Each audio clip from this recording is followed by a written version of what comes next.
राधे राधे भक्तों, सभी भक्तगणों को मेरा सादर नमस्कार। आज मैं आपको माघ मास महात्म्य के 11वें अध्याय का वर्णन करने जा रही हूँ। जैसा कि 10वें अध्याय तक आपने सुना कि किस प्रकार यमदूत विकुंडल को यम लोक की यातना से बचने के उपाय बता रहे हैं, उसी में आगे यमदूत कहने लगा, हे वैश्य, मनुष्य को सदैव शालिग्राम की शिला में तथा वज्र या कीट गोमती चक्र में भगवान वासुदेव का पूजन करना चाहिए, क्योंकि सब पापों का नाश करने वाले तथा पुण्यों को देने वाले, मुक्ति प्रदान करने वाले भगवान विष्णु का इसमें निवास होता है।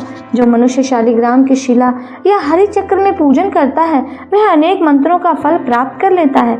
जो फल देवताओं को निर्गुण ब्रह्म की उपासना में मिलता है, वही फल मनुष्य को भगवान शालिग्राम के पूजन से प्राप्त होता है। हे वैश्य, अत्यंत पापी, दुराचारी, अनाधिकारी भी शालिग्राम का पूजन करके यमलोक को नहीं देखता। भगवान को लक्ष्मी जी के पास अथवा वैकुंठ में इतना आनंद नहीं आता जितना शालिग्राम की शिला या चक्र में निवास करने में आता है। स्वर्ण कमल युक्त करोड़ों शिवलिंग के पूजन से इतना फल नहीं मिलता जितना एक दिन शालिग्राम के पूजन से मिलता है। भक्ति पूर्वक शालिग्राम का पूजन करने से विष्णु लोक में वास करके मनुष्य चक्रवर्ती होता है। काम, क्रोध, लोभ, मोह, अहंकार से युक्त होकर भी मनुष्य शालिग्राम का पूजन करने से वैकुंठ में प्रवेश करता है। जो सदैव शालिग्राम का पूजन करते हैं वह प्रलय काल तथा स्वर्ग में वास करते हैं। जो दीक्षा, नियम और मंत्रों से चक्र में बलि देता है वह निश्चय विष्णु लोक को प्राप्त होता है। जो शालिग्राम के जल से अपने शरीर को अभिषेक करता है वह मानो संपूर्ण तीर्थों में स्नान करता है। गंगा, रेवा, गोदावरी सबका जल शालिग्राम में वास करता है।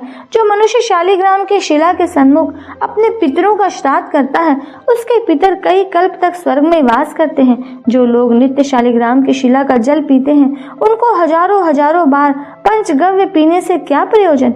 यदि शालिग्राम की शिला का जल पिया जाए तो सहस्त्रों तीर्थ करने से क्या लाभ। जहाँ पर शालिग्राम है वह स्थान तीर्थ समान के ही समान है।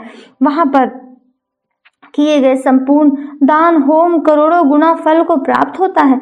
जो एक बूंद भी शालिग्राम का जल पीता है वह माता के स्तनों का दुग्ध पान नहीं करता, अर्थात गर्भाशय में नहीं आता। शालिग्राम शिला में जो कीड़े मकोड़े एक कोस के अनंतर में मरते हैं वह भी वैकुंठ को प्राप्त होते हैं। जो फल वन में तप करने से प्राप्त होता है वही फल भगवान को सदैव स्मरण करने से प्राप्त होता है। मोहवश अनेक प्रकार के घोर पाप करने वाला मनुष्य भी भगवान को प्रणाम करने से नरक में नहीं जाता। संसार में जितने तीर्थ और पुण्य स्थान हैं भगवान के केवल नाम मात्र के कारण से ही प्राप्त हो जाते हैं।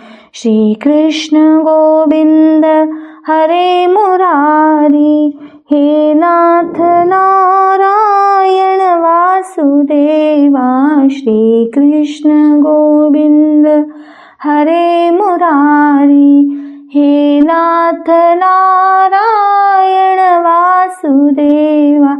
राधे कृष्णा कृष्णा कृष्णा राधे कृष्णा कृष्ण कृष्णा।